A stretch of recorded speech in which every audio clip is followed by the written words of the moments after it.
Hey everyone, this is Brian from Madness and Motive, checking in with another trial companion, some more data, more things to look at and things to think about. I did this exercise for days 1 through 4 of the trial, so week 1. So if you haven't checked out that video and you want a proper introduction to all of this, go check that out. But today we're going to focus on days 5 through 9, so week 2. Everything I'm going to show you here is linked in the description. If you like the video, hit the like button. And if you want to follow more of my content, then obviously subscribing is a great thing to do. Okay, so let's hop into it. The first chart that I want to take a look at is days 1 through 4. And I'm doing this to give context when we look at days 5 through 9. So for this first week, when the prosecution objected, okay, out of all the times that Judge Beverly sustained objections, 62% of those went to the prosecution or in favor of the prosecution. 20% of the time she disagreed and allowed the defense to continue. Okay, so that's basically how to look at this chart. So you can see some leaning toward the prosecution here. Let's go ahead and look at days 5 through 9. You can see this was a very different week. There was actually a lot more activity in terms of objections, and not just because week 2 was a full week. So out of all the sustaining, 80% of the time it was in favor of the prosecution. You can also see, though, out of all the allows, 89% of the time it was against the prosecution. So the numbers just went up here on both ends. Next up is a comparison of weeks 1 and 2 trial responses. So I basically boiled everything down to a positive or a negative response. If, the prosecution objects and the judge sustains it, it's positive. If she allows, it's negative against them, okay, and vice versa for the defense. So these two sides here are just the inverse of each other. I put them in here in case you want to look at it from either perspective. So in week 1, you can see 14 positive responses for the prosecution, 9 for the defense. And then in week 2, we just had an increase in activity, but, pretty similar leaning, the judge giving more positive responses to the prosecution. All right. And you can see the same thing with negative. It's just more negative responses on the defense side. One bit of context I wanted to share is, I've been listening closely to some attorneys on YouTube, and I actually know a few, and I spoke to them. And they said that this kind of leaning that you're seeing right here, more positive for the prosecution, more negative toward the defense, it's actually pretty common. So if we calibrate with that context, then what might look like an imbalance to you when you look at this is actually quite normal. I would say if we tracked a lot of trials, they would end up looking like this.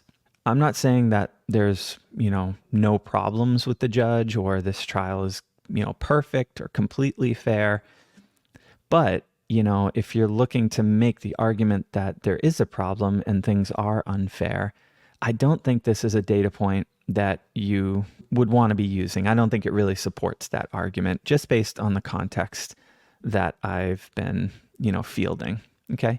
You might disagree with that, but I just wanted to share that, kind of personal take on this.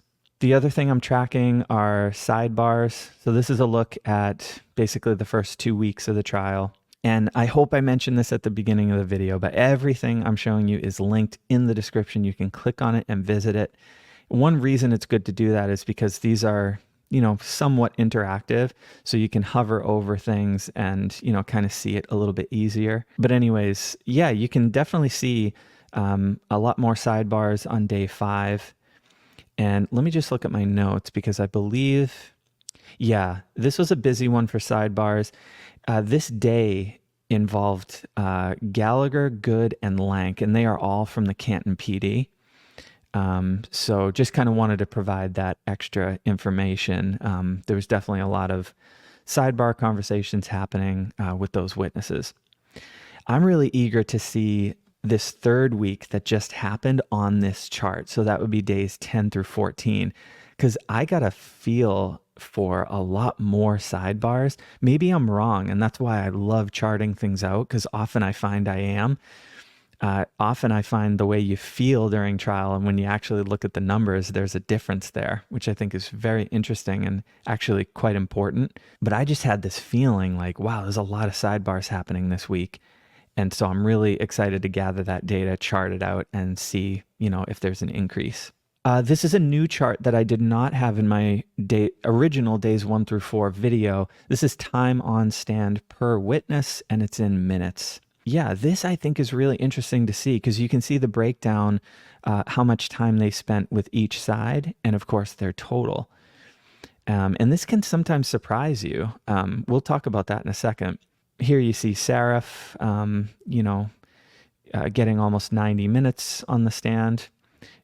This is one of the reasons I like charting this, because actually most of that was the prosecution, just by a small margin. But, that kind of surprised me. I thought I would see the defense spending more time with him, but it was actually prosecution.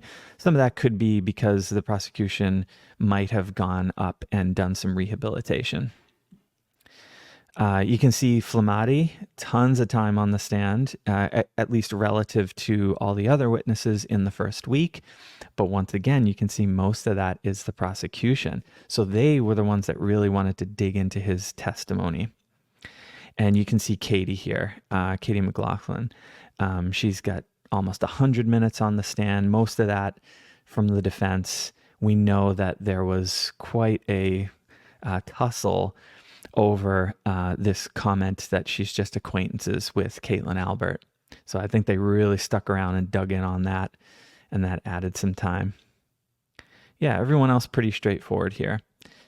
And of course, I went ahead, sorry, let me switch tabs, and did that for days 5 through 9. I'm already on page 3 and gave away the big surprise. But we got Gallagher, Good, and Lank from the Canton PD. They all have some pretty strong totals.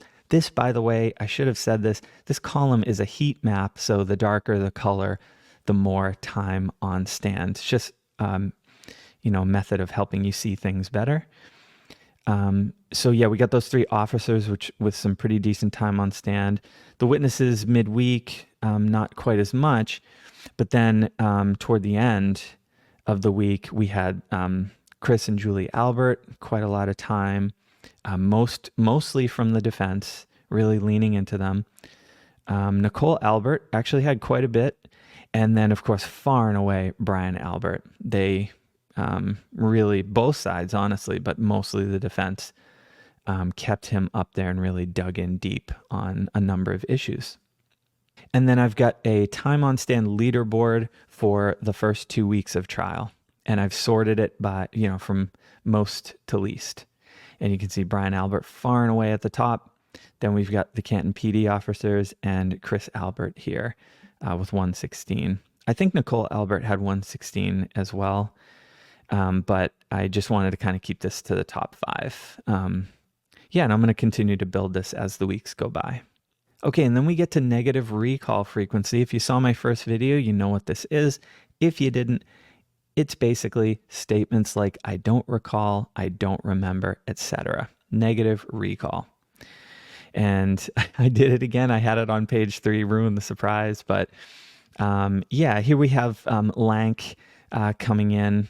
You can see the heat map kind of showing his number. And you can also see that the defense is the one that was really leaning into him, and he was giving them those negative recall statements the most. Not too much midweek. And then, of course, we've got Chris and Julie Albert, Nicole Albert. Julie Albert definitely sticking out more. And then Brian Albert far and away the most.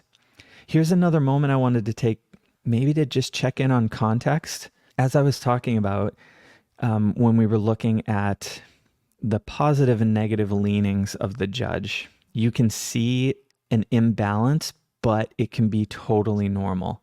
And I got that context from attorneys. I'm wondering if the same thing is kind of in play here. Brian Albert is former law enforcement, and perhaps the way they respond to things, they do fuss over semantics and they're very, very careful with responding affirmatively or confidently if they aren't 100% sure. Maybe there's some training that's behind that. So in other words, maybe this or part of this high number is actually completely normal. You would see this across 1,000 cops on the stand who were being perfectly honest. If you ran the numbers, they would, far and away compared to other witnesses, have the highest number of negative recall statements. Maybe that's the case. I didn't do that exercise, so I really don't know. But I just wanted to mention that, so it's something you might think about. If you know, please leave it in the comments. If you've talked to police officers, if you are a police officer, or if you just know about this stuff, I would love to hear that context. More to be dug into here in terms of this number. I will say, just my personal take, my personal opinion, when I was watching his testimony, I found a lot of it to be, straightforward, honest, believable. But I also found parts of it to be a little too tactical, evasive. I wasn't entirely comfortable with it. Again, is that dishonesty? Is it, I'm not sure. Is he trying to manage the reputation of his family and friends? I really don't know what it is, but that's just my honest feeling. So yeah, I'd love to hear people's comments on this particular issue. Okay, coming off that table, we've got a bar chart here, super simple. Week 2, negative recall per witness, and I've got it, charted out by the prosecution and defense. So you can see Lank coming through, a lot more negative recall statements for the defense. And you can see Brian Albert, the clear outlier here, with 69 statements to the defense and just 23 to the prosecution. Okay, and then I created a negative recall leaderboard for the first 2 weeks. It's just 4 names, but it's just to give you an idea of who had the most. We have Brian Albert at the top, Katie McLaughlin, of course, and then we had Lank and Julie Albert. Julie Albert was kind of an interesting one. I wish I recorded this data. I could be making that mistake of just going by what I was feeling watching the trial and trying to go off memory, which can be really inconsistent. And that's why it's so good to do exercises like this. But I felt like when Julie Albert came back for her second day of testimony, she had a lot more of these, like, I don't remember, I don't recall statements coming through. I don't know if that was indicative of, coaching or some kind of strategy, but I believe that was the case. And once again, if you have a clearer memory than I do on that, please share it in the comments. Okay, and this is another new one that I didn't have the first week. This is days 1 through 9, or the first 2 weeks of trial, rate of negative recall. And I thought this would be a really interesting exercise because for the first couple of negative recall charts, Brian Albert was really coming through as the outlier. But when you actually look at how many statements they made versus their time on stand, you get a rate of these statements. How frequently did they give these statements based on how long, their butt was in the seat? And actually, Katie stands out as the top. She's got the highest rate. Even though she wasn't on the stand nearly as much as, say, Brian Albert, she had a higher rate of saying things like, I don't recall and I don't remember. Julie Albert would be coming in at number 2. That's kind of why I shared my previous comments with you. And of course, we've got Brian Albert. He's got a ton of time on stand, a lot more of these statements, but actually his rate doesn't, match up to someone like Katie. And then at the bottom here, but still on the leaderboard, would be Lank. So that's kind of how things shake out. I wanted to give one just quick plug. I do it at basically the end of all these data videos, just in case you haven't seen this. I made a character map for this case. This isn't everybody, but I think it's the main players in the case. And I think it's some of the more critical players with regard to the defense's theory of what happened. Their theory is dependent on connections between people.